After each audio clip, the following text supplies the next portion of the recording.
నమస్తే, నేను మీ చంద్రమౌళి యాదవ్, న్యూమరాలజిస్ట్. మీ అందరి కోసం చాలా సూపర్ టాపిక్.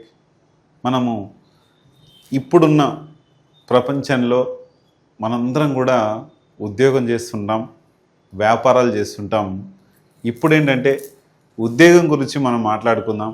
ఈ ఉద్యోగంలో చాలామంది ఇబ్బందులు పడుతుంటారు. అంటే వర్క్ ప్రెజర్ కావచ్చు, కొంతమంది వర్క్ ప్రెజర్ ఎక్కువ ఉన్నా కూడా మంచి హ్యాపీగా సంతోషంగా ఆహ్వానించి ఆ వర్క్ను చేసుకుంటూ పోతుంటారు. కొంతమంది చిన్న చిన్న విషయాలకే చాలా ఇబ్బంది పడిపోయి గొడవలు, కొట్లాటలు, పై వాళ్ళతో ఇబ్బందులు పడడం, అది గవర్నమెంట్ జాబ్ కావచ్చు, ప్రైవేట్ జాబ్ కావచ్చు, ఏదైనా సరే వీటన్నిటి గురించి మూలం ఎక్కడుంది అనేది మనం తెలుసుకుందాం. ఇదంతా తెలుసుకునబోయే ముందు మనము న్యూమరాలజీ ఏంటి, అసలు ఈ న్యూమరాలజీ గురించి ఏం వాడితే మనం సక్సెస్ఫుల్ లైఫ్లోకి వెళ్తాము అనేది తెలుసుకుందాం. దానికన్నా ముందుగా మనం ఒకటి కాంటెస్ట్ స్టార్ట్ చేసాం. ఈ కాంటెస్ట్ ఏంటంటే 10 మంది విన్నర్స్ని సెలెక్ట్ చేస్తాం. ఆ 10 మందిని ఎలా విన్నర్స్ సెలెక్ట్ చేస్తామంటే 500 కామెంట్ సెక్షన్ కింద ఉంది. మీ పేరు, మీ ఊరి పేరు, మీ యొక్క డిస్ట్రిక్ట్ నేమ్ పెట్టండి చాలు. ఆ 10 మందిని సెలెక్ట్ చేసి నేను మీకు ఏం చేస్తానంటే ఆ 10 మందిలో ఒక 500 మందిలో ఒక 10 మందిని తీసి మీకు ఏం చేస్తానంటే ఫస్ట్ సెకండ్ విన్నర్స్కి free mobile number, free consultation. 3rd 4 వాళ్ళకి 546 మొబైల్ నెంబర్ రేట్ తీసుకోవడం జరుగుతుంది, ఫ్రీ కన్సల్టేషన్ ఉంటుంది. తర్వాత 5-6 వాళ్ళకి 946 మొబైల్ నెంబర్ రేట్ ఛార్జ్ చేయడం జరుగుతుంది, ఫ్రీ కన్సల్టేషన్ ఉంటుంది. ఇక్కడ 7-8 వాళ్ళకి 1546 మొబైల్ నెంబర్కి తీసుకోవడం జరుగుతుంది, ఫ్రీ కన్సల్టేషన్ ఉంటుంది. అలాగే 9-10 వాళ్ళకి 1946 మొబైల్ నెంబర్ రేట్ తీసుకోవడం జరుగుతుంది, ఫ్రీ కన్సల్టేషన్ ఉంటుంది. ఈ ఫ్రీ కన్సల్టేషన్ ఏంటంటే ఓన్లీ 1546 కన్సల్టేషన్ ఫీజు ఉంది నాది. మీరు ఒకవేళ మీ యొక్క సమస్యల గురించి తెలుసుకోవాలంటే 1546 కన్సల్టేషన్ ఫీజు దాదాపు చాలామందికి తెలుసు, కొత్త వాళ్ళైతే చూసుకోండి. అయితే ఈ కన్సల్టేషన్లో మనం చెప్పేటివి ఏంటి, మొబైల్ నంబర్, మీ యొక్క మొబైల్ నంబర్ ఎలా ఉంది, మీ యొక్క మొబైల్ నంబరు కరెక్ట్గా లేకపోతే మనకు సమస్యలు అనేటివి ఖచ్చితంగా వస్తాయి. ఈ సమస్యలు జాబ్ చేసే వాళ్ళు కావచ్చు, బిజినెస్ వాళ్ళు కావచ్చు, ఇంట్లో హౌస్ వైఫ్స్ కావచ్చు, ఎవరికైనా సరే మంచి మొబైల్ నంబర్ ఉన్నప్పుడే మనకు ఫుల్ మంచి కమ్యూనికేషన్ అనేది ఉంటుంది. ఇది చాలా చాలా అవసరం. ఆ తర్వాత మనకు మంచి పేరు, మనం రాజకీయాల్లో ఉన్నామా, లేకపోతే సినీ ఇండస్ట్రీలో ఉన్నామా, లేకపోతే మన యొక్క లైఫ్లో ఎలాంటి జాబ్ చేస్తున్నాం, ఎలాంటి హయ్యర్ సర్వీస్లో ఉన్నాం, ఈ పేరు సరిగా లేకపోతే మిమ్మల్ని అందరూ వాడేసుకుంటారు. ఇది చూసుకోండి. మీ పేరులో బలం ఉండాలి, సర్వీస్ ఉండాలి, మనీ ఉండాలి. ఈ పేరుతో ఎలా ఉందనేది తెలియజేస్తుంది. అలాగే మన బిజినెస్ నేము ఎలాంటి డేట్లో స్టార్ట్ చేసాం, ఇక్కడ తేదీ బాగుంటుంది కానీ తేదీ అనేది బాగుండదు. మీ అందరూ చూసుకోండి. ఫస్ట్ ఆఫ్ ఆల్ అది చాలా అవసరం. సక్సెస్ అనేది మంచి డేట్లో వస్తుంది, మంచి పేరుతో వస్తుంది. ఇది చాలా అవసరం. నెక్స్ట్ వచ్చేసి మన యొక్క మ్యారేజ్ డేట్, ఇది ఫ్యామిలీ బర్త్డే. ఈ ఫ్యామిలీ బర్త్డే ఎలా ఉంది, మీ ఫ్యామిలీ బర్త్డే ఎలా ఉంది, గొడవలకు దారితీస్తుందా, ఇబ్బందులకు దారితీస్తుందా, బిజినెస్లో నష్టాలు కలిగిస్తుందా, మీ యొక్క ఫ్యామిలీతో మీకు మీరే దూరం అయిపోతున్నారా, లేకపోతే యాక్సిడెంట్లు ఊరికనే అలా జరిగిపోవు. మ్యారేజ్ డేట్ వలన అక్కడ కటింగ్స్ ఉంటాయి. ఈ మ్యారేజ్ డేట్ వలన కూడా కొన్ని ఎలాంటి కటింగ్స్ ఉంటాయి ఏంటన్నది 1 2 3 4 5 6 7 8 9 వరకు నేను రాబోయే వీడియోలో నేను తెలియజేస్తాను, చూసుకోండి. నెక్స్ట్ బ్యాంక్ అకౌంట్ నెంబర్ అండి. బ్యాంక్ అకౌంట్ నెంబరు 0 కానీ 7 కానీ 8 కానీ మన బ్యాంక్ అకౌంట్ నెంబర్లో ఉన్నాయా, మీకు ఎన్ని కోట్లు వచ్చినా కూడా ఆ బ్యాంక్ అకౌంట్ నెంబర్లో మిగలకుండా చేస్తుంది, చూసుకోండి.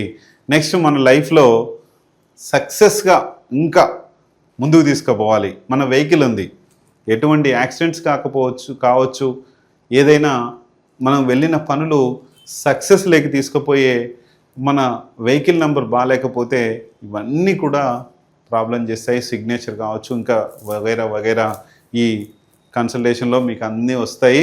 చూసుకొని కన్సల్టేషన్ తీసుకోండి. అలాగే మీరు పిల్లలు అప్పుడే పుట్టిన పిల్లల నుంచి ఇంటర్మీడియట్ చదివే వరకు పిల్లల వరకు 469 రూపాయలు కన్సల్టేషన్ ఫీజు తీసుకోవడం జరుగుతుంది. చూసుకొని మీ యొక్క పిల్లల భవిష్యత్తు కూడా మీరు తెలుసుకొని వాళ్ళ పేర్లు బాగున్నాయా, వాళ్ళ భవిష్యత్తు ఎలా ఉంది, ఏ పేరు పెడితే బాగుంటుంది అనేది చూసుకోండి. 10th క్లాస్ వరకు పిల్లల పేర్లు మార్చుకోవచ్చు. ఇది చూసుకోండి. ఖచ్చితంగా సక్సెస్ఫుల్ లైఫ్ మనందరికీ కావాలి. ఈరోజు మనం ఇప్పుడు మనకు ఒక శక్తి సామర్థ్యాలు ఉన్న ఒక మంచి లైఫ్ కావాలంటే చాలా మంచి పవర్ఫుల్ అనేది మనకు ఉంటుంది. అందుకే మనం చేసే ఉద్యోగంలో మనం గవర్నమెంట్ జాబ్ కావచ్చు, లేకపోతే ప్రైవేట్ జాబ్ కావచ్చు, లేకపోతే బిజినెస్ కావచ్చు. అంటే బిజినెస్లో కూడా పార్ట్నర్స్ ఉంటారు. అదే ఒక బిజినెస్ ఉన్నా సరే వాళ్ళు ఒక ఉద్యోగంలాగా వాళ్ళు భావించి చేస్తూ ఉంటారు. ఈ ఉద్యోగంలో మీరు ఏ రోజు చేరారు నేను క్లియర్గా చెప్తాను. కొన్ని రోజులు చేరితే కనుక ప్రాబ్లం అనేది ఉంటుంది. దాన్ని రెక్టిఫై ఎలా చేసుకోవాలి అనేది నేను చెప్తాను. రీజాయినింగ్ అనేది ఉంటుంది. ఆ రీజాయినింగ్ ఎలా ఉండాలి, మీరు ఇబ్బందులు పడుతుంటే రీజాయినింగ్ ఎలా ఉండాలో నేను తెలియజేస్తాను. మన బిజినెస్ నేమ్కి ఎలా బిజినెస్ రీఓపెన్ అని ఎలా చేసుకుంటున్నామో రీజాయినింగ్ డేట్ అనేది మీ డేట్ ఆఫ్ బర్త్ను బట్టి వస్తుంది. ఇది చూద్దాం. రీజాయినింగ్, అసలు రీజాయినింగ్ ఎట్లా అవ్వాలి ఏంటి మనము తెలుసుకుందాం.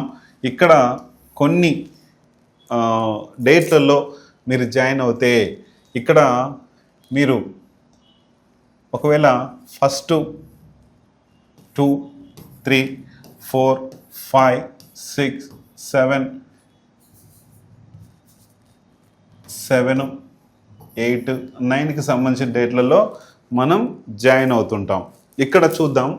ఫస్ట్ అంటే 1, 10, 19, 28, అలాగే 11, 20, 29, 3, 12, 21, 30, 4, 13, 22, 31, 5, 14, 23, 6, 15, 24, 7, 16, 25, 8, 17, 26, 9, 18, 27. ఈ డేట్లు మనము జాయినింగ్ డేట్స్ ఉంటాయి. ఏ జాయినింగ్ డేట్ రోజు మీరు జాయిన్ అయ్యారో మీకు ఇబ్బందులు కలిగి ఉంటే కనుక ఇది ఒకసారి చూడండి. ఈ డేట్లలో జాయిన్ అయితేనేమో మీకు ప్రాబ్లమ్స్ ఉంటాయి. ఒకసారి గుర్తు తెచ్చుకోండి. 1 సూపర్, 10 సూపర్, 19 సూపర్. ఒకవేళ ఈ డేట్లలో జాయిన్ అయినా మీకు ఇబ్బందులు కలుగుతున్నాయంటే అక్కడ ఒక నెగిటివ్ స్ట్రెస్ ఉంది కాబట్టి మీకు ఆ ఇబ్బందులు జరుగుతుంటాయి. మీ మొబైల్ నెంబర్ బాగాలేదు కాబట్టి అలాంటి ఇబ్బందులు జరుగుతాయి. మీ యొక్క మ్యారేజ్ డేట్ బాగాలేదు కాబట్టి అలాంటి ఇబ్బందులు జరుగుతాయి. చూసుకోండి ఏం చేయాలి. ఇది చాలా మంచిది. 28 అయితే కష్టాలు ఉంటాయి, బాగా మీ ఇబ్బందులు పెడతారు. తర్వాత 2 ఉంటేనేమో మీతో బాగా పని చేయించుకుంటారు. అన్ని విధాలుగా మంచి మీరు హ్యాపీగా పని బాగా కరెక్ట్గా చేసి పెట్టి వాళ్ళకు మీ యొక్క ఓనర్కి కావచ్చు, మీ యొక్క గవర్నమెంట్కి కావచ్చు హ్యాపీగా పని చేసి పెడతారు. నేను డేట్ గురించి మాట్లాడుతున్నా. మీరు మంచి తిథి చూసుకొనే చేసుకుంటారు, కానీ తిథికి డేట్కు చాలా సంబంధం ఉంది. తిథి అన్నా తేదీ అన్నా సేమ్. ఇది చూసుకోండి. తర్వాత 3లో ఒకవేళ జాయిన్ అవుతారు, 12, 21 జాయిన్ అవుతారు. మీకు వచ్చే డబ్బు ఏదైతే ఉందో ఈ 3, 12, 21, 30లో జాయిన్ అయ్యింటే కనుక మీకు వచ్చే డబ్బు దాదాపు కొంతమంది ఉంటారు ఫ్రెండ్స్కు అక్కడే అప్పులు ఇస్తుంటారు, కొంతమంది చిట్లు వేసుకుంటూ ఉంటారు. చిట్స్ నేను చాలామంది చూశాను, గవర్నమెంట్ జాబ్లో కావచ్చు, ప్రైవేట్ దానిలో కావచ్చు. చిట్స్ అనేది చిన్న అది వాళ్ళు సేవింగ్స్ టైప్ వేసుకొని లిఫ్ట్ చేసుకుంటారు. కానీ డబ్బు నష్టాలు అనేటివి బాగా జరుగుతాయి. మీరు ఎవరైనా 3లో జాయిన్ అయ్యింటే కనుక ఈ పక్క వాళ్ళకి కనీసం రూపాయి ఇచ్చినా కూడా ఆ రూపాయి తిరిగి రాదని గుర్తుపెట్టుకోండి. చాలా జాగ్రత్త. ఈ 2లో ఒకవేళ మీరు జాయిన్ అయ్యింటే కనుక మీ ఆఫీస్లో ఎవరికైనా షూరిటీలు గ్యారంటీలు ఇవ్వకండి దయచేసి. అది పని బాగా చేస్తారు, కానీ షూరిటీలు గ్యారంటీలు ఇచ్చారనుకోండి ఆ డబ్బును మీరు కట్టాల్సి వస్తుంది. చూసుకోండి. తర్వాత డబ్బు ఎవరికైనా ఇచ్చినా, మీరు ఒకవేళ చిట్స్ కానీ ఏదన్నా వేసినా, ఎవరికైనా వడ్డీ రూపంలో ఇచ్చినా సరే చాలా జాగ్రత్తగా ఉండండి, డబ్బులు రాబట్టుకోవడానికి ట్రై చేయండి. నెక్స్ట్ 4 కానీ 13 కానీ 22 కానీ 31 కానీ మీ జాబ్లో బాగా డిస్టర్బెన్సెస్ ఉంటాయి, ఇబ్బందులు ఉంటాయి, బాగా సమస్యలు అనేటివి ఇబ్బందుల్లోకి తీసుకెళ్తుంది. మీకు విజన్స్ ఉంటాయి కానీ అది కొనాలి, ఇది కొనాలి, అలా చేయాలి, ఇలా చేయాలి, మా పిల్లల్ని అలా చదివించాలనేది విజన్స్ క్రియేట్ చేస్తుంది. కానీ పై వాళ్ళ నుంచి మీకు ఇబ్బందులు ఉంటాయి, కింది వాళ్ళ నుంచి కూడా ఇబ్బందులు ఉంటాయి. చూసుకొని ఎలా చేసుకోవాలనేది చేసుకుందాం, చేయండి. నెక్స్ట్ 5, 14, 23 ఇది కూడా చాలా బాగుంటుంది. మంచి పవర్ఫుల్ నాలెడ్జ్ని ఇస్తుంది, మంచి బిజినెస్ చేసుకోగలుగుతారు. ఇప్పుడు ఒక ప్రైవేట్ ఆఫీస్ ఉంది, లేకపోతే ఏదన్నా ఆఫీసులు ఉన్నాయి. ఇక్కడ ఈ వ్యక్తి, ఈ ఫైల్ ఉన్న వ్యక్తి ఎక్కువ బిజినెస్, చిట్టి బిజినెస్ కానీ ఇంట్రెస్ట్లకు ఇచ్చే ఇది కానీ ఈయన రూలింగ్ చేస్తూ ఉంటాడు. ఎందుకంటే ఇది బిజినెస్ నంబర్ కాబట్టి జాయిన్ అయిన డేటు మంచి పవర్ఫుల్ ఉంటుంది, అందరితో మంచి కలివిడిగా చాలా బాగుంటుంది ఈ యొక్క జాయినింగ్ డేట్. నెక్స్ట్ 6/15 కూడా చాలా బాగుంటుంది. ఏంటంటే ఇక్కడ కూడా మనీని ఇచ్చే డేట్ కాబట్టి చూసుకొని మీరు చాలా జాగ్రత్తగా ఉండండి. మనీతో చేసే పని కాబట్టి అన్ని డబ్బు కూడా బాగానే వసూలు అవుతుంది, ఇబ్బంది లేదు, నో టెన్షన్. నెక్స్ట్ 7, 16, 25 ఇక్కడ ఏం చేస్తుందంటే మీరు గవర్నమెంట్ జాబ్ అయినా సరే, ఒకవేళ ప్రైవేట్ జాబ్ అయినా సరే, ఏదైనా సరే మీకు ఎక్కువ శాతం మార్పు కోరుకుంటుంటుంది. వేరే వేరే ఊర్లకు ట్రాన్స్ఫర్లు పంపిస్తూ ఉంటారు, ఎక్కువ శాతం దూరం తిప్పుతుంటారు. ఇది జాగ్రత్త. ఒకవేళ మీరు ఎక్కడికి తిరగట్లేదు, ఎక్కడ ఉండట్లేదు, ఏది చేయట్లేదు, కానీ అక్కడే స్థిరంగా ఉండి హెల్త్ ప్రాబ్లమ్ని కూడా చాలా ఎక్కువ పని చేసి హెల్త్ ఇష్యూస్ వచ్చే ఛాన్సెస్ ఉంది.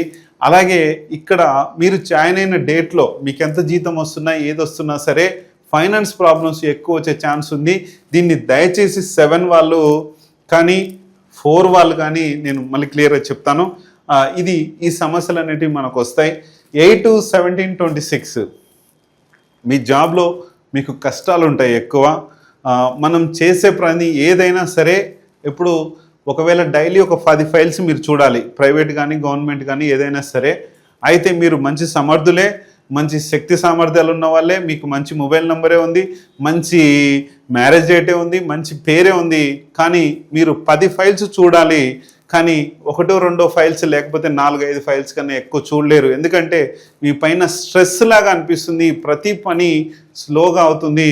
మీరు చూసుకోండి, రీజాయినింగ్ పెట్టుకుంటే చాలా బాగుంటుంది. చూద్దాం అది ఎలాగో. నెక్స్ట్ 9 అండి. దీంట్లో మనం చేసే జాబ్లో కొన్ని ఇక్కడ డిఫరెంట్ టిపికల్గా ఉంటుంది. ఇక్కడ ఏంటంటే మీరు చేసే పని చాలా సక్సెస్గా ఉంటుంది, అంత బాగుంటుంది. కానీ కొంచెం ఎదుటి వ్యక్తులపైన చిన్న మీ కింద పని చేసే వాళ్ళతో అయినా సరే, మీ పై వాళ్ళతో అయినా సరే కోపంగా లేకుండా చూసుకోండి. ఎందుకంటే కోపం అనేది చాలా వస్తుంది. ఇక్కడ మీరు చేసే పని కరెక్ట్గానే చేస్తుంటారు, కానీ మీ కోపంతో మీరు మీ యొక్క వ్యక్తిత్వాన్ని పోగొట్టుకుంటారు. జాగ్రత్తగా ఉండండి, ఇది చాలా చాలా అవసరం. మనము ఇక్కడ నెగిటివ్ ఏమున్నాయి, ఒకటి 28, 2 సంబంధించినవి, 3కి సంబంధించినవి, 4కి సంబంధించినవి, 7, 8 ఇవి సంబంధించినవి మీరు రీజాయినింగ్ కావాలి. అలాగే 18 వాళ్ళు కూడా, 27 వాళ్ళు కూడా రీజాయినింగ్ డేట్ అనేది జస్ట్ మీరు మీకు మీరే అక్కడ రీజాయినింగ్ అనేది మీకు మీరే రాసుకోండి. మీ టేబుల్ ఉంటుంది కదా, మీకు మీరే ఒక మంచి డేట్ మీరు నాకు ఫోన్ చేస్తే కనుక నాకు ఇలా అవుతుంది, నేను రీజాయినింగ్ డేట్ మంచి తేదీ పెట్టుకుంటే బాగుంటుంది అంటే ఒక తేదీకి నేను సరిచేసి ఆ డేట్ మీకు ఇస్తాను. జస్ట్ మీరు ఏం లేదు, రీజాయినింగ్ అని మీకు మీరే రాసుకోండి, ఎవరికి చెప్పాల్సిన అవసరం లేదు. రీజాయినింగ్ మీరు ప్రైవేట్ అయినా సరే ఏదైనా సరే రీజాయినింగ్ అని సో అండ్ సో ఒకటి 1, 9, 10, 2025 అనుకోండి ఉదాహరణకి. ఇది ఈ రీజాయినింగ్ డేట్ అన్నట్టు ఒకటి జస్ట్ ఉదాహరణ పెట్టాను నేను. అది ఏ నెలలో అయినా కూడా మంచి రోజులు ఉంటాయి. ఆ రీజాయినింగ్ పెట్టుకొని హ్యాపీ లైఫ్ అనేది మీరు గడపండి. ఎప్పుడు కూడా మీరు ఆ రీజాయినింగ్ డేట్ని మీరు గుర్తుపెట్టుకోవచ్చు. రీమ్యారేజ్ డేట్లు కూడా మనకు ఉన్నాయి కాబట్టి రీమ్యారేజ్ డేట్ ఎలాగో, రీజాయినింగ్ ఎలాగో, రీఓపెన్ బిజినెస్ నేమ్ ఎలాగో అలాంటిది బాగా 100% పనిచేస్తుంది. నేను ఆల్రెడీ చూసాం. ఇవన్నీ కూడా చాలా పర్ఫెక్ట్గా ఖచ్చితంగా ఉంటాయి. చూసుకొని మీ ఈ ఉద్యోగంలో పడే ఇబ్బందుల నుంచి బయటపడండి. Thank you.